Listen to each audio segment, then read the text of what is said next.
நரகம் என்று நாம் பார்க்க போனால் சிம்பிளாக புரிஞ்சுக்கிறது, வலியும் வேதனையும் ஒரு நரகம். இந்த பூமி ஒரு நரகமா சொர்க்கமான்னு கேட்டால் ரெண்டுமே இருக்குது, பாசிட்டிவும் இருக்குது நெகட்டிவும் இருக்குது. ஆனால் மறுமையில் இந்த வாழ்க்கைக்கு அப்புறமா நரகம் என்பது யாருக்கு எதற்கு அப்படின்னு நம்ம நிறைய கேட்டிருப்போம். இவங்கெல்லாம் நரகத்துக்கு போவாங்க அவங்களாம் அப்படின்னு. ஆனால் ஒரே ஒரு காரணம் தான் இருக்குது யார் நரகத்துக்கு போவாங்க அப்படின்னு.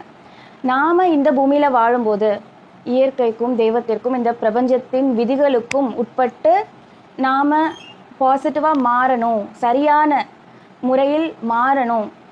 இயற்கைக்கு புறம்பாகவும் இந்த பிரபஞ்ச விதிகளுக்கு புறம்பாகவும் நடக்காமல் நம்ம மாற்றிக்கணும் அப்படிங்கிற ஒரு நோக்கம் வேணும். அந்த நோக்கம் இல்லாமல் நான் இருக்கிற மாதிரி தான் இருப்பேன், நான் ரொம்ப பர்ஃபெக்ட், எனக்கு எல்லாம் தெரியும், நான் எதையும் கற்றுக்க தேவையில்லை, நான் நடக்கிற வழி தான் பர்ஃபெக்டான வழின்னு ரொம்ப ஆணவமாகவும் தவறான வழிகளிலும் அப்படி இருந்தால்